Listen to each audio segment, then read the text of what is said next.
talk together, we are unstoppable.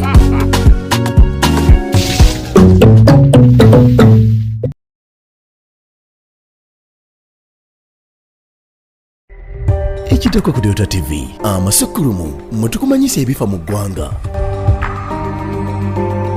Ekitoko kiwagidde. You can now get all the chibuzi out with MTN voice bundles. Call all networks Kubei Dondoro. Buy a 25-minute voice bundle for only 1,000 or buy any daily voice bundle of your choice. Dial *100 *21# and select daily or use the My MTN app. When we talk together, we are unstoppable.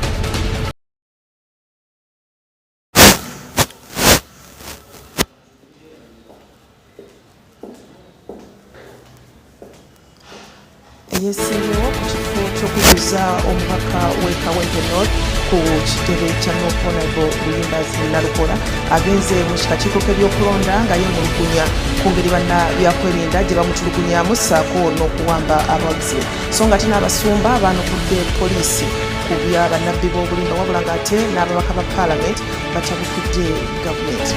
Ebyo n'ebirala byogenda okuba nga ofuna amasukulu mu kusatu nange eshami Fujjo ennaku z'omwezi 6 omwezi tuli mu gwa Mugulansi gw'omwaka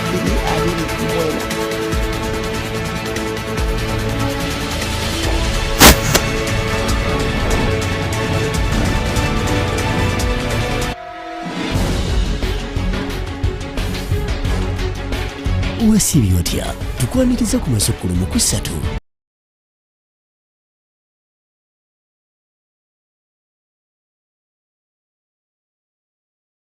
Butelevu nyongera okwaniriza gwe yakatwegattako kadde kamasukulu mu kusatu nze Shami Munajingo era nga mu bujjuvu tugatandise nakutebendera ku lw'ekibiina ki National Unity Platform kujjuza ekifo ky'omubaka owa Kawempe North Elias Nalukoola onaddukidde mu kakiiko k'ebyokulonda olw'effujjo erize limukolebwako abakuumaddembe saako n'abawagizi be abazze batulugunyizibwa ebyensusso. Kuzimu ku nsonga Nalukoola zaategeezezza akakiiko k'ebyokulonda yengeri abakuumaddembe gye bazze bawambamu abawagizi n'okumutulugunya awatali muntu yenna bakuba ku mukono. Bw'atyo nakkiriza era nga bw'agamba nti asaba kuyambibwa. Wano akulira akakiiko k'ebyokulonda Simon Mugenyi agambye nti ng'akakiiko bakukola kyonna ekisoboka okulaba nti okulonda kwa Kawempe North ateera kuggwa mu mirembe. Katubifune mu bujjuvu.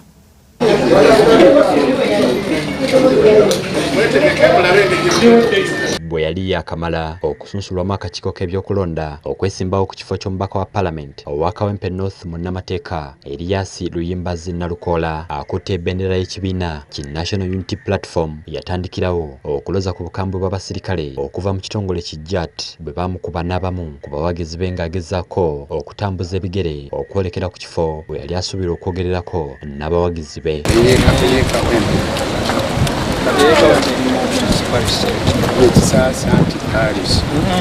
Ebikolwa bino eby'effujjo biwaliriza Nalukoola wamu n'abamu ku bakulembeze mu kibiina kino ki National Unity Platform abadde bakulembeddwamu ssaabawandiisi w'ekibiina kino David Lewis Rubongoya okuddukira eri akakiiko ak'ebyokulonda okwebuuza ku bakulu lwaki ddala abakuumaddembe bamusimbyeko nnyo olukongolo kwabo bonna abeesimbyewo bano basoose mu mboozi ey'akafubo n'abakungu bano omutakkiriziddwa bannamawulire era ng'oluvannyuma bazze ne boogerako eri bannamawulire biki bye bateesezzaako oba nti nnoonyezebwa naye abakwata mundu nga bali ewaka wange ne batakomooko ne bakwata omuntu wange gwe nalonda nga agenti wange ne batwala ebiwandiiko byonna ebyalina okukozesebwa mu kwewandiisa naye ne bamubuzaawo ng'ayambadde engoye z'emmyufu ogutali musango kyewuunyisa mu ggwanga lino abakwata mundu bakuno abalina okukuuma eddembe bwe balaba abambadde emmyufu nga ngoye za kibiina nga ne kale ezo zatongozebwa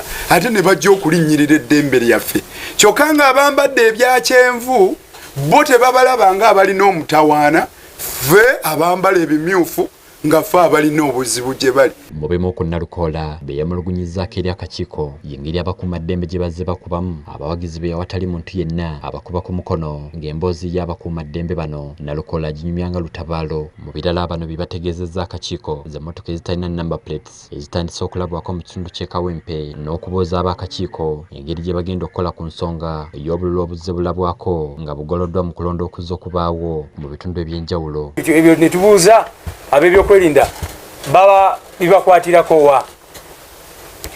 Twayogedde ku nsonga ya obululu obukonge obujjanga butiikingiddwa mu by elections zonna muze mukiraba omolo kyaliyo oyamu kyaliyo edokolo kyaliyo wonna era mu Kayunga n'awalala. Era ensonga ye Kayunga yazze nnyo okubanga tubuuza chairperson wa electoral commission results ze balangirira e Kayunga bazijjawa.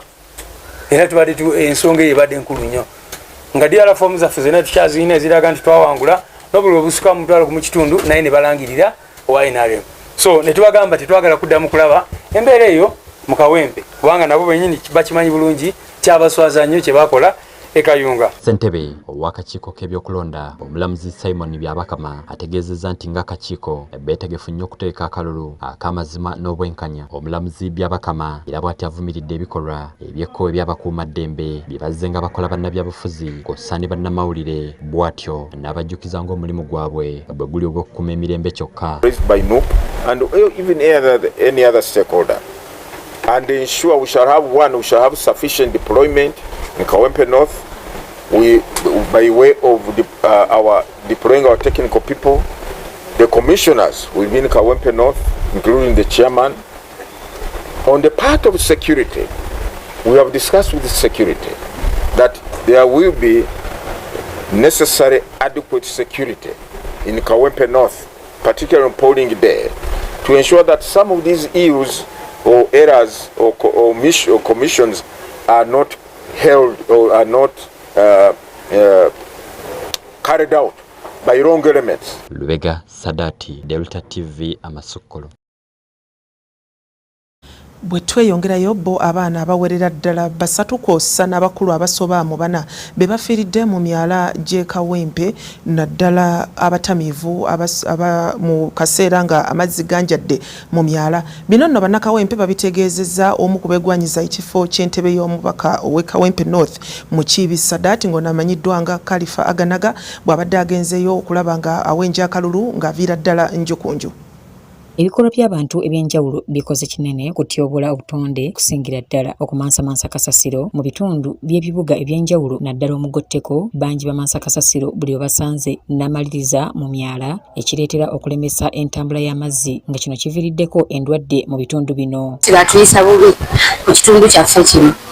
Mu Lukagwe Kanyanya, Lutonda, Kiyanja n'ebitundu ebiriraanyeewo mu constituency y'e Kawempe North abatuuze bafumbya miyaji naddala ku budde bw'enkuba. Abantu abawangaalira mu bitundu bino bagamba nti mu bbanga lya myezi 6 lyokka abaana abasoba mu 3 bafiiridde mu myala gino nga n'abatamiivu kw'otadde. Balwala mulimu abafiira mu mazzi abamu bafiira n'emyala byebiddiridde.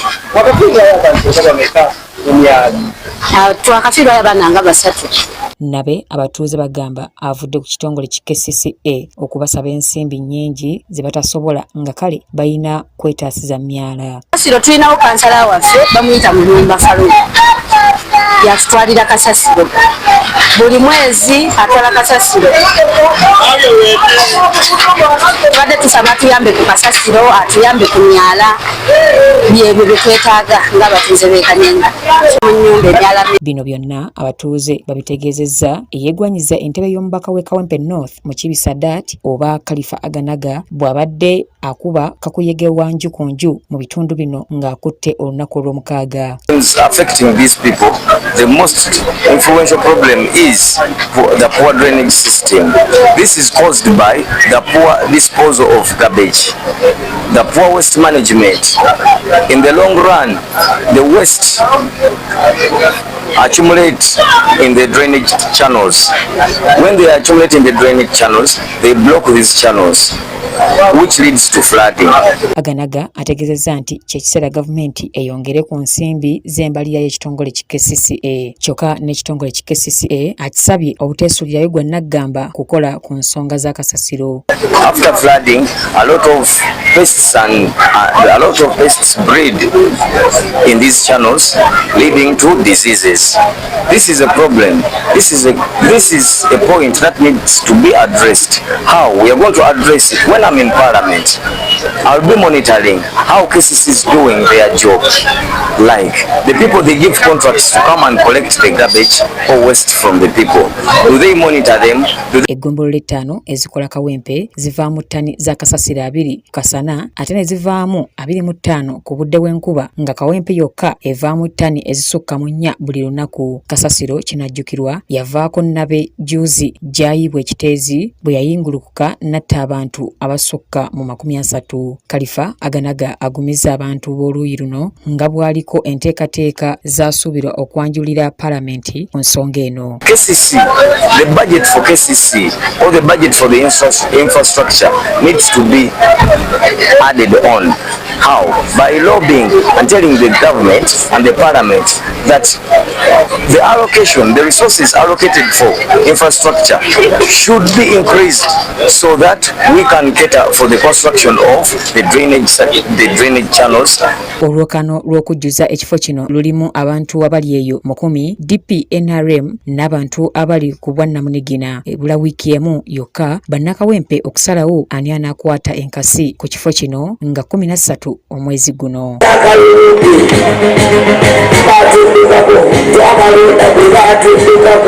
Haruna Luwangula yabadde ku Delta TV Amasukulu.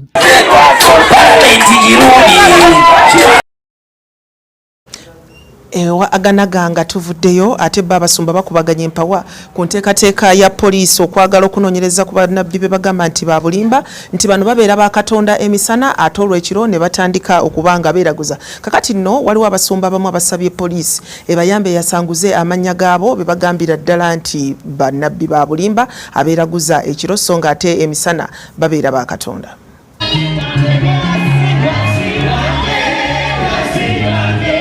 Balaza ya Sabiti eno omwogezi wa poliisi mu ggwanga Kituma Lusoke yavuddeyo n'alaga bwe bakoze okunoonyereza ne bakizuula ng'abamu ku bagamba nti basumba babalokole nti mu budde bw'emisana babeera ba Katonda kyokka nga we buziba ne batandika okweraguza kuno nti era kwe bagatta n'okujja ku bantu ebintu eby'enjawulo mu ngeri gye yayitanga ey'olukujjukujju. Lusoke yalaga nga bwe bafunye emisango egiri ku nsonga eno ekibaleetedde okutandika okunoonyereza ku basumba babalokole. Ensonga eno egudde mu basumba babalokole ab'enjawulo okuli omulabirizi Mike Kyazze owa Omega Healing Center Zana ne basaba Ssekamo wa poliisi afunwe amanya gaabo baayogerako nga bannabbi b'obulimba. Eyogere ku mannya tukakase otherwise kiba kisonga ku direction embi gye tuyita incompetence obuteesobola ku-enforcing amateeka.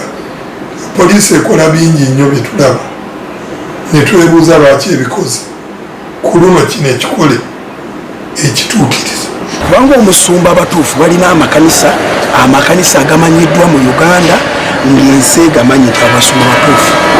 Kati omuntu bw'ava n'agamba nti oli musumba batulage ekkanisa ye boogere n'amannya ge bagateeke mawulire nti omusumba gundi.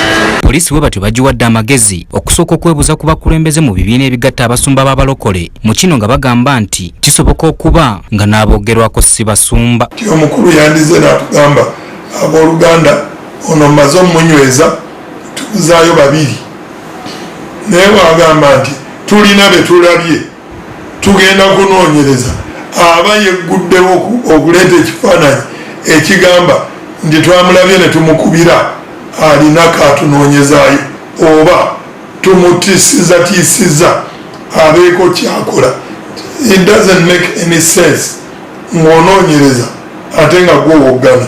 Omukulu wa poliisi yandibadde ajja nayeebuuza ku basumba abakulira abasumba mu Uganda ne bababuulira nti oba batuufu basi batuufu nga tebamala okwogera abapoliisi bandibadde nga basooka kwembuuza oba kulembera enzikiza y'abalokole kiki bagamba ku ekyo tetubabuulire nti oyo waffe oba si waffe. Kyokka ye kalabalaba w'ekibiina kya Nafabaka mu Kampala Patrick Musoke ekya poliisi akiwagidde ng'agamba nti kyakubayambako okumalawo abafere abeerimbika mu buweereza kubanga ate ne poliisi nga ekibiina kyogeddeko abantu bano nabo ebamanyi naye twagala okugisaba omulanga okukwata n'amaanyi okulwanyisa abantu bano abafere abeerimbika mu kanisa ninga bakola emirimu egyabwe. Ono yeewazizza bannayuganda bagamba nti baagala nnyo ebyamangu mangu nekyo nga tulabula abantu obutagwa mu mitego gy'abafere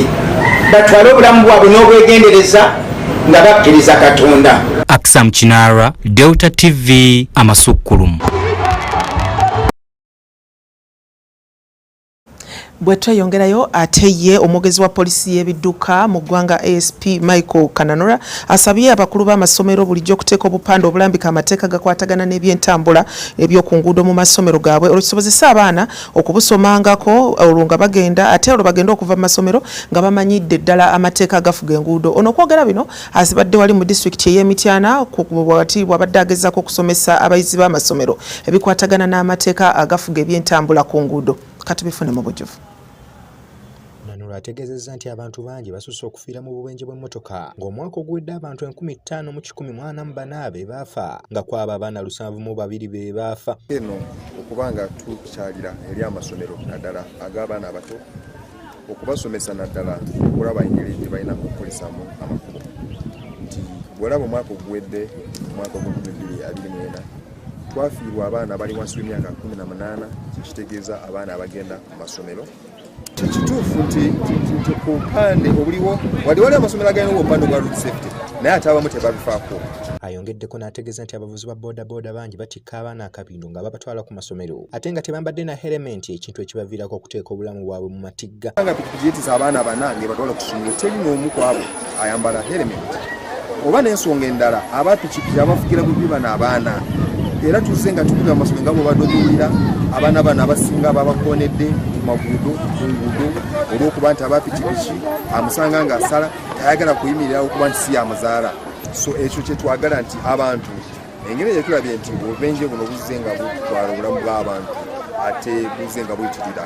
So buli muntu alina okubeera wavunaanyizibwa buli muntu kino omukakatako. So kyensonga lwaki tugamba nti safety collective responsibility. So obupande buno bwe tuteeka olaba abamu bagamba ku AIDS abalala ne bagamba ku kina ate ne accidents kikulu nnyo. Obupande buno tulina okulaba speed kills. Ate wabadde asomesa abayizi ku bubonero obw'oku nguudo yegattiddwako n'abasirikale ba traffic okuva mu Wamala region era nga na bano bakalaatidde abayizi okukuuma empisa z'oku nguudo.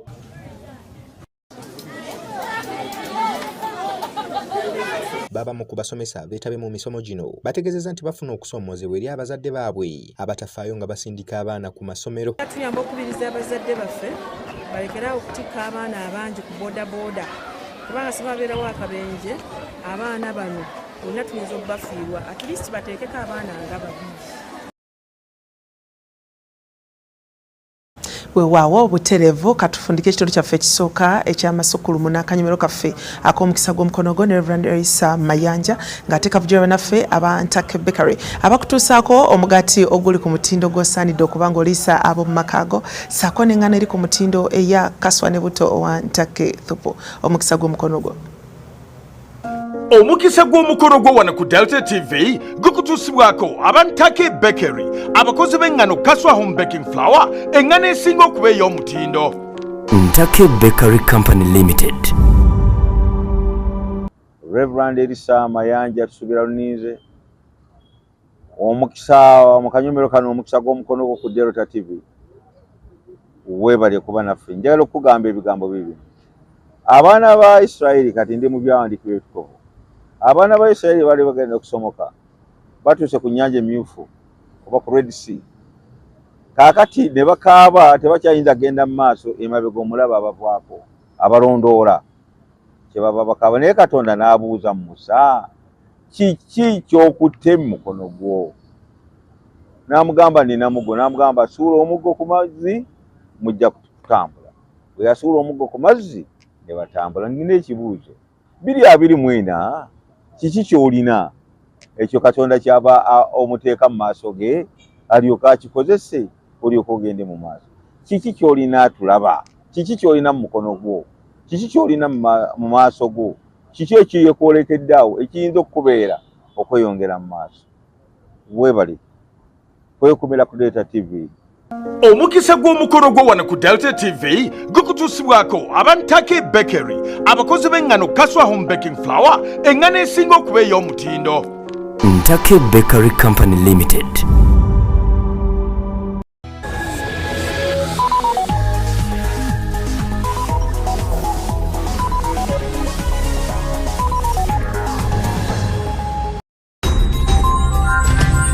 Eno ye Delta TV.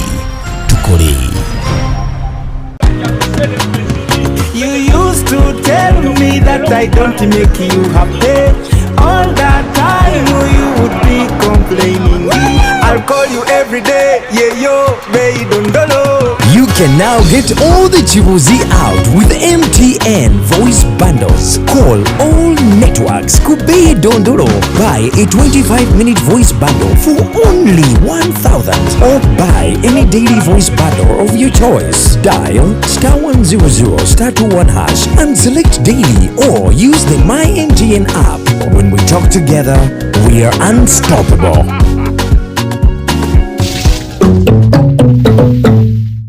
Kankwanjulire King's Choice Junior School evumba busiika. Essomero Ssaabasajja Kabaka lya w'omuzirambazi wa 2011 oluvannyuma lw'okuwangula entanda ya Buganda lirina UNEB certificate. Lye linnantameggwa wa Busiika Town Council mu PL y'emyaka gyonna. Ebisulo birungi ddala, abalenzi n'abawala, eddiini, ebitone by'abaana, omuli okuyimba, King's Choice Brass Band, omuli abaana abanyanyagiza omulere, ebyemikono byonna, omuli okwokya ebyuma, enviiri, ebyalaani, okukola engatto, sabbuuni n'ebirala. Byonna tubiyigiriza abaana. Endya nnungi ddala. Tulina school farm, amazzi, amasannyalaze wamu ne standby generator byonna weebiri. Security ku ssomero eri ggulugulu wamu ne CCTV cameras wonna. Abaana tubazimbamu obuntu bulamu okwekkiririzaamu n'okwezuula. King's Choice tusange ku kkubo eriva e Busiika ngodde zirobwe. Tuli ku nooti 7772 King's Choice Junior School, the solution ground. King's Choice Junior School, in God we trust.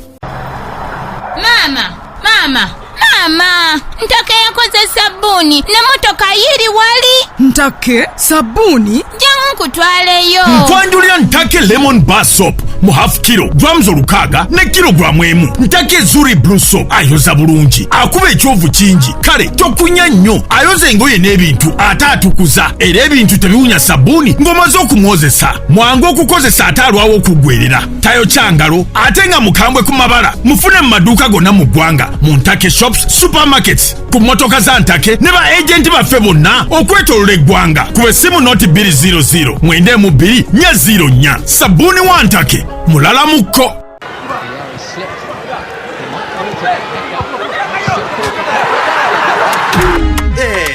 Osmosis again. Osmosis tried to pay. Money wasn't enough. He checked every pocket. Money wasn't enough. Osi we're sorting it. With the momo we're sorting it. Osmosis checked again. Man is still not enough. He looked everywhere. Hey, but what is going on? Osi we're sorting it. With the momo we're sorting it. Sente bwe ziba tezikumala weesootinge ne MTN Momo. Kozesa Momo app oba nyiga *655*5 oyongereko ne Momo Advance osasule zibbiiru osindike sente oba ogule bando zonna z'oyagala.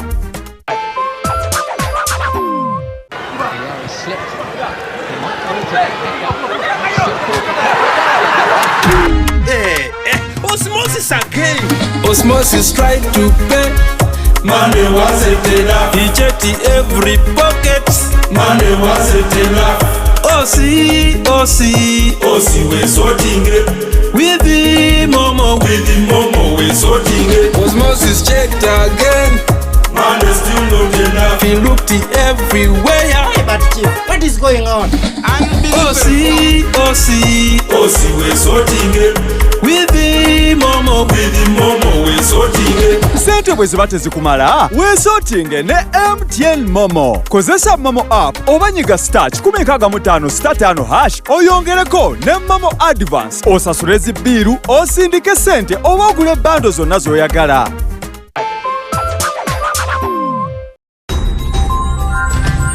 Eno ye Delta TV tukole.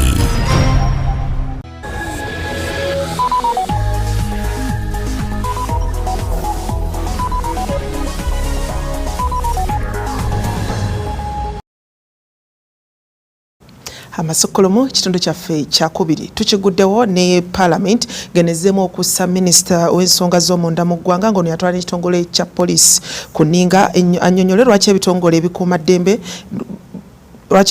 ebikuumaddembe obuyinza bwa bulijjo bitwala n'okugezaako okuligita bannansi emigobante nga bano bino babijje ku nsonga z'e Kawempe ewali okujjuzaamu ekifo ky'omubaka w'e Kawempe abakuumaddembe naddala ab'ekitongole ekirwanyisa obutuju ekya JAT gye baligitira bannanuupu emigobante egy'oku ttale awatali musango.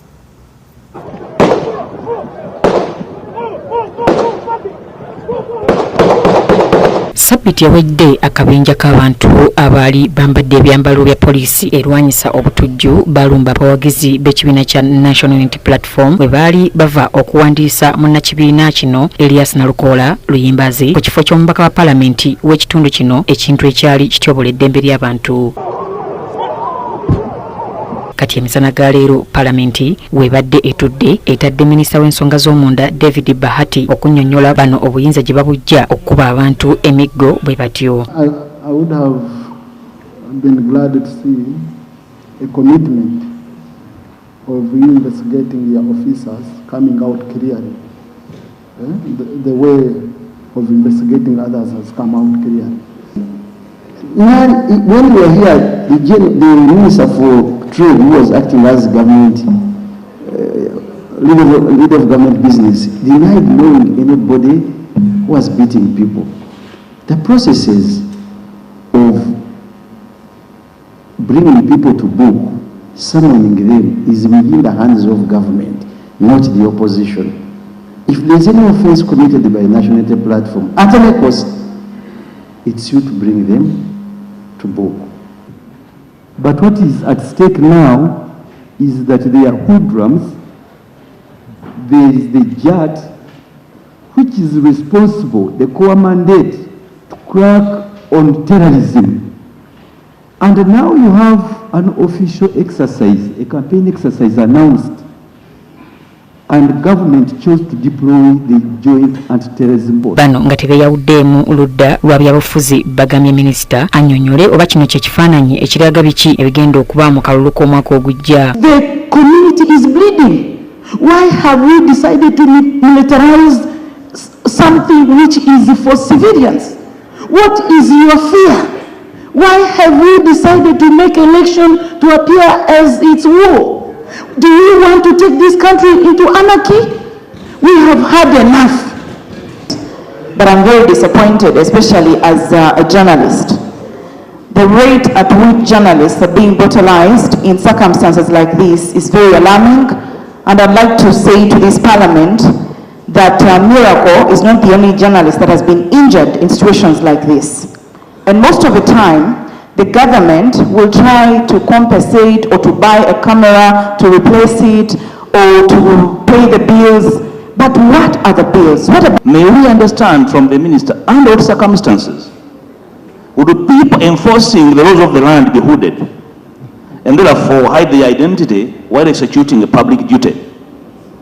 So that we can also advise citizens on their mode of hooding themselves to counter. But when I speak, the point I'm making is that we are running into dangerous territory where purported law enforcement is being done by people without identity. Wabula Minisita David Muhoozi ababaka abategeezezza nga bwe bali mu kunoonyereza ku bikolwa bino era n'abagumya nti tebasuubira mbeera bw'etyo kulabikira mu kulonda kw'omwaka ogujja. Government intends to ensure clean, transparent and safe by-election in Kawempe North constituency. Towards this end, the various players, including the EC, who organized this by-election, the contenders from the different parties and their supporters, the general public, as well as security have to exercise their different roles, different but complementary roles within the confines of the law. Ono era kikkatiriza nga gavumenti bwe yeeyamye okujjanjaba munnamawulire Ibra Miracle eyakosebwa mu mbeera eno nga kati mu kaseera kano ajjanjabibwa mu ddwaliro lya Nsambya. Government commits to ensure a clean and safe electoral process in support of the EC. Those arrested will be presented in court, and then excesses reported, investigated and dealt with as appropriate. The journalist whose eye was injured, called Miracle in Nsambya Hospital, gladly is being discharged, but I've been briefed by Honorable Bahati and I want to thank him for visiting him. We shall meet the bills of his treatment. Wabula nga yadde minisita asuubiza okunoonyereza ku bikolwa bino eggwanga lizze bibaamu ebikolwa ebyefaanaanyirizaako bwe biti nga wabula ne gye buli kati teri kyali kivudde mu kunoonyereza yadde okubaako akangavvulwa. Wandeme Peter yabadde ku Delta TV Amasukulu. Bwetayongerayo ate babakulembeze abawangalira mu muluka gw'Ebusiga baagala babaterereze enzizi ze bakozesa ze bagamba kati zino tezikyali ku mutendera gwa nzizi wabula zaafuuka kirala. Bano bagamba nti singa tebalowoozebwako ate oloboolekedde okulwala endwadde n'okulumbibwa endwadde eziva ku kukozesa amazzi amajama.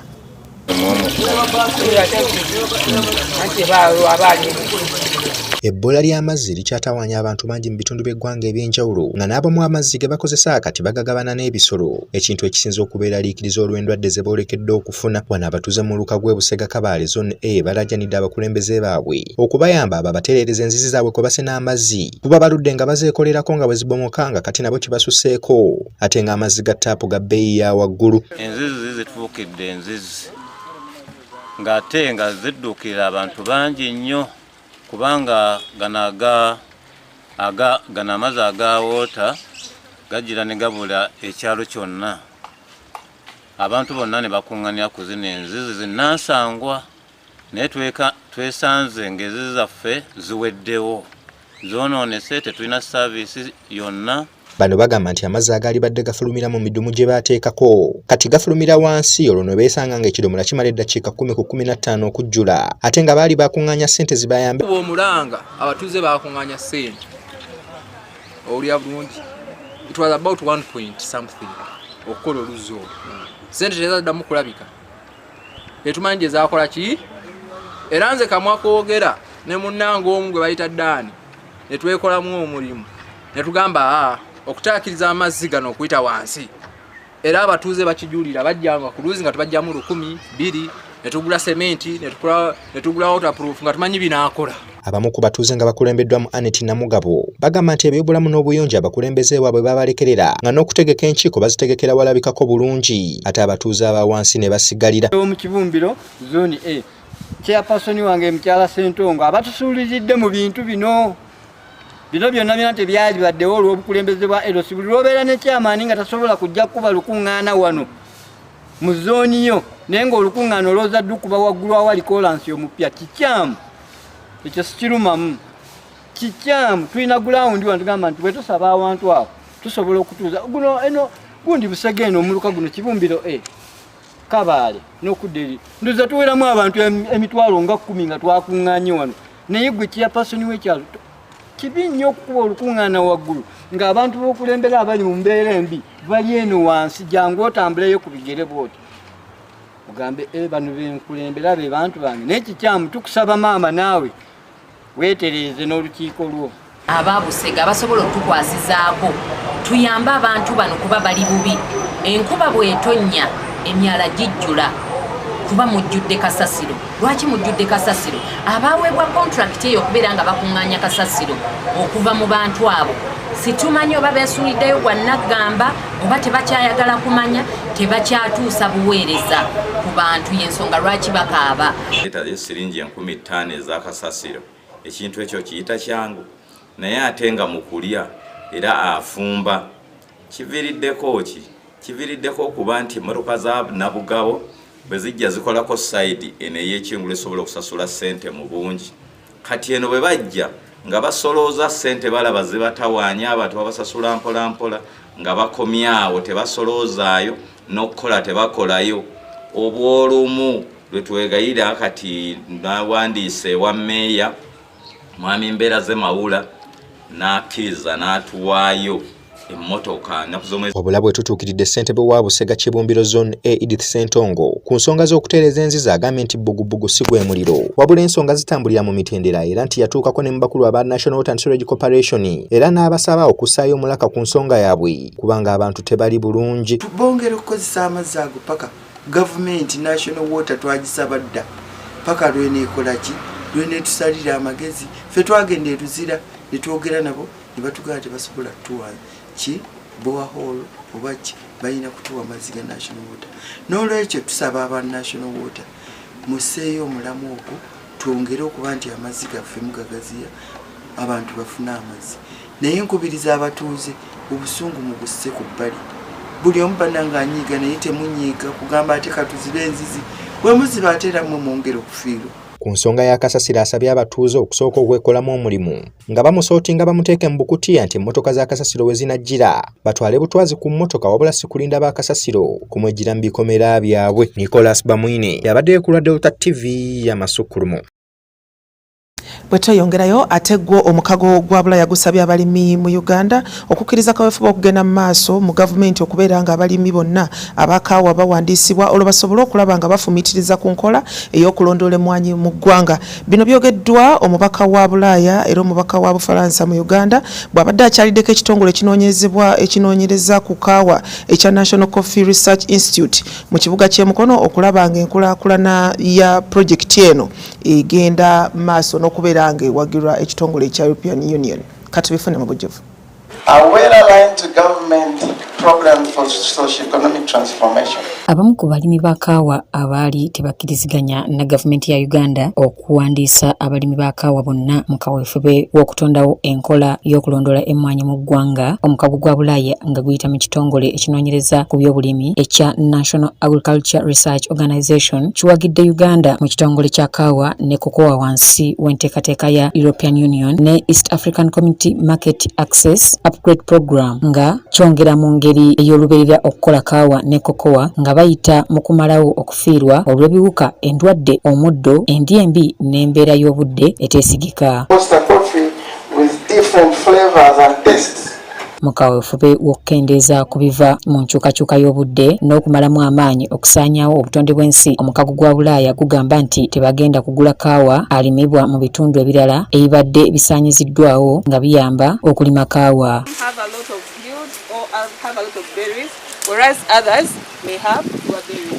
Ambassador Jan Sadek akulira ekibinja kya Bulaaya e Uganda agamba nti enkola y'okuwandiisa abantu egenda kusobozesa abalimi ba Uganda okufuna obulagirizi ku ngeri y'okugobereramu omutindo ogwetaagisa n'amateeka g'omukago gwa Bulaaya agakwata ku bintu ebitaliimu kutema bibira. French organization CIRAD that is working with Nara Nakori on research about coffee. So we have invested on the European side in a we call a Team Europe project together with the French. We have invested in research here, which we have studied them today to see everything from the seedlings and how our researchers here work to improve the quality of the coffee and make it more resilient to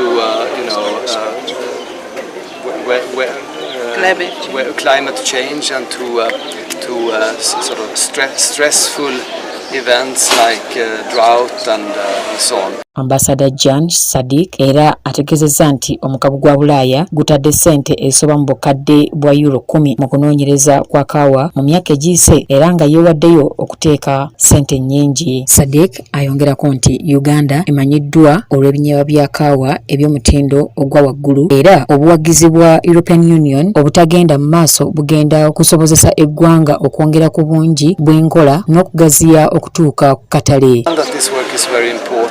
Is already leading to results, so we are happy about that investment. The European Union has invested about 10 million euros in coffee research in recent years, and we have been here in the coffee sector for about 40 years, investing much more money than that. So we are committed. We have been here historically, and we are committed to continue our work in the coffee sector because we think it's such an important thing in the relationship between the European Union and Uganda, and also to create jobs in Uganda, which is one of our overarching priorities for our partnership. Bino bijjidde ng'ekibinja kya European Union n'omubaka wa Bufalansa mu Uganda Xavier Sticker bakyaliddeko era ne balambula omulimu gw'okunoonyereza mu National Coffee Research Institute ekituuza mukono. Omubaka wa Bufalansa mu Uganda Xavier Sticker agamba nti bakwataganye n'ekitongole kya National Coffee Research Institute okusobola okusasula ssente z'okugaziya okufulumya kaawa mu Uganda. Partnership is on the supply side. And the project that we have visited today that brings together Nakori, French Syrah, sponsored by the European Union and France, is an example of that. It touches on research and the importance of research has been highlighted.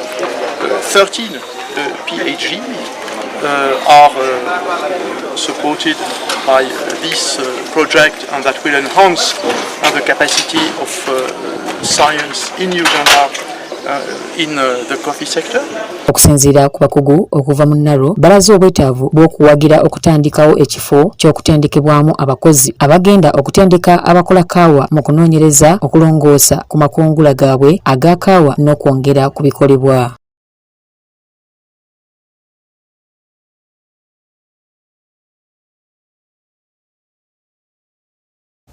Buterevo katugende mu hadithi yaffe y'olunaku ng'ekutuusibwako bannaffe aba Chapa General Enterprises mu kikuubo abakutuusaako kabuto akarinsani kano ke kasobola okukuuma ng'oli mulamu tekakuleetera birwadde birwaza mutima yadde amasavu okubeera nga ofuna omugejjogejjo ate nga ne kasabbuuni kaffe akalanzi otokeerabidde mu budde buno bw'omusana omuyitirivu okubeera nga okanaaba ate osigale nga oli muweweevu olunaku lwonna. Katufuna hadithi yaffe y'olunaku.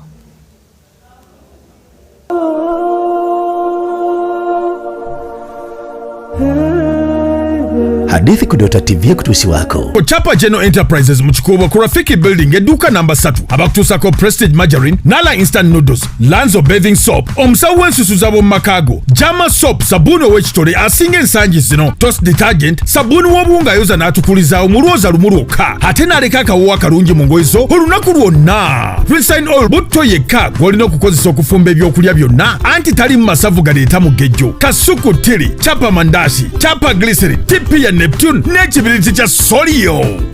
Bismillahir Rahmanir Rahim. Qala Rasulullah sallallahu alayhi wa sallam, yategeeza wekitibwa Nabbi Muhammad sallallahu alayhi wa sallam n'atugaa nti ebitaano mu khamsa qabla khams. Wali wadde weeyambisa okufuna ebintu bitaano nga bitaano tebinna kutuukako. N'agamba ekisooka hayatu qabla mautika. Weeyambise nnyo ng'okyali mulamu nga tonnafa akaddako keeyambise. Ekyokubiri n'agamba nti sihatika qabla sakmika. Weeyambise okubanga okyali mubiri gukyali mulamu tonnafuna ndwadde. Budde obwo bweyambise nnyo. N'agamba ekyokusatu shababika kabla haramika. Weeyambise nnyo ekiseera kye ekyobuvubuka nga tonnaba kufuuka mukadde. N'atugamba ekyokuna n'atugamba nti faragika kabla shugulika. Weeyambise nnyo obudde bw'okyalina nga tonnaba kubeera bize. N'agamba ekyokutaano ekisembayo n'agamba nti genaaka weeyambise nnyo obugagga kabla fakrika nga tonnaba kufuuka mwavu. N'ebigambo ebyo mbagaliza obulamu obulungi. Assalamu alaikum warahmatullahi wabarakatuh.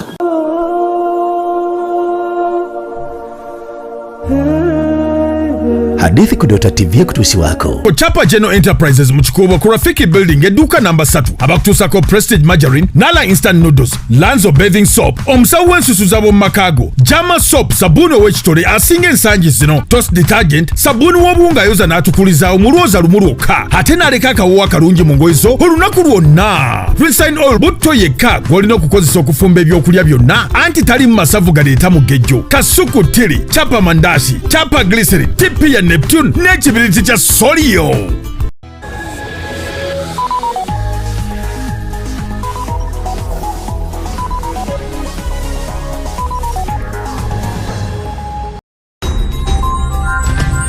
Eno ye Delta TV tukole. Here's your chance to win school fees for your child for a whole year. Just pay school fees using Momo. Today we are at Lukman Primary School, that's located in Kauku, Bwerenga, right by the lakeside. We have a happy customer who paid for her daughter's school fees. Nuru wano muwanguzi era agenda kusoma guno mwaka gwonna MTN Momo esasudde yo akolegwa akusoma. Ngasasula bitundu nendeta nensasulako nasigala nga babanja natuka okuwumula nga tannamalayo banankisa bibadde byangu nemwebale nnyo mwebalira mpulira ng'essanyu limpitidde naye mpulira ate kati nga kababukaabi mu mutima mwebale nnyo mwebalira ddala nga nze muwanguzi nakonde nnooku. Dial *165 *80 hash. Select option 2 for school pay. Select option 1 to pay school fees. Enter the student number and amount and approve the transaction. You are now entered a draw to win school fees for your child for a whole year. Abantu bangi batandise bizinesi z'okutunda ettaka naye Ntovu Estates bali mu kiti kirala nnyo. Balina estates mitundu ebyenjawulo ku miwendo emirungi ate nga n'ekyapa kyo okifunirawo. Bakkiriza n'ekibanja mpola. Basangibwa mu maka gaabwe ku Nansana Business Center okulira na poliisi. Essimu 0392 oba ku 0704 ate gwe ayagala edduuka oba office beeyune ku Nansana Business Center. Anti balinako amaduuka ne office ku miwendo emirungi kwekuli ne sauna, steam bath, massage, gym kw'ossa n'ekifo awakolerwa emikolo. Ate gwe yeetaze emmotoka okupangisa beekwate anti balinawo emmotoka entono n'ennene. Ate gwe omuzadde ayagaliza omwana we ebyenjigiriza ebituukana n'omutindo balina n'essomero Njovu Junior School Ewamala eryegulidde erinnya mu kuyisa abaana obulungi, okubalabirira, okubaliisa n'okubakuuma. Essimu 0322 oba 0759 Eno ye Delta TV tukole.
akagereke buli bwa kisibo erife abayisiramu kosa ne bannaffe abakkiriza mu Kristo tufuba okulaba nga okuwekuuma nga oli mulamu. Kakati omukugu Dr. Richard Senjobe okuva mu Bifa Organic and Natural Health Products afuba okulaba nga akutegeeza butya bw'osobola okwekuuma nga oli mulamu ate ng'okozesa butonde omuli emmere, omuddo saako n'ebibala.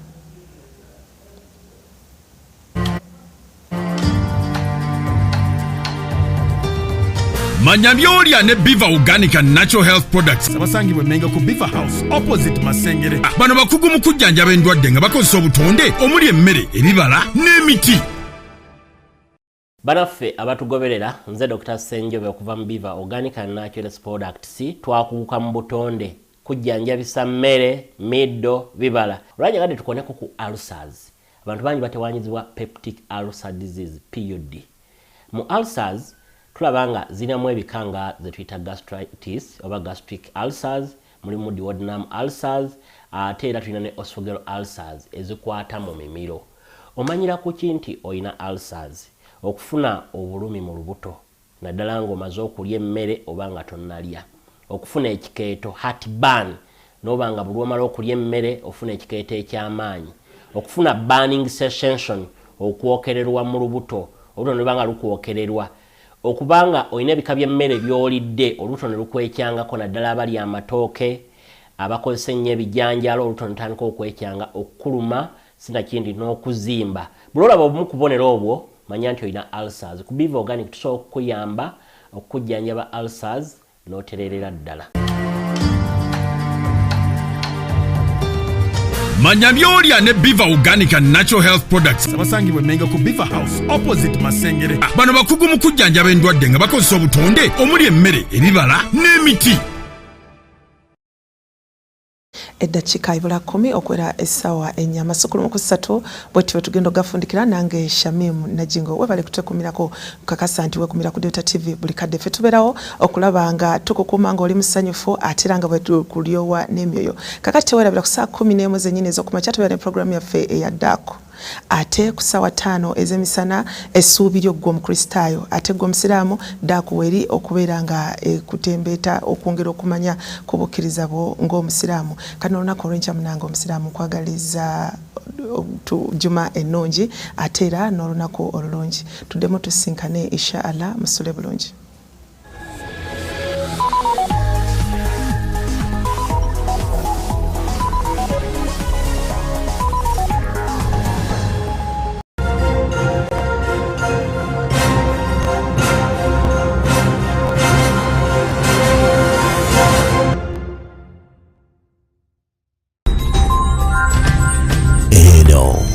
Delta TV.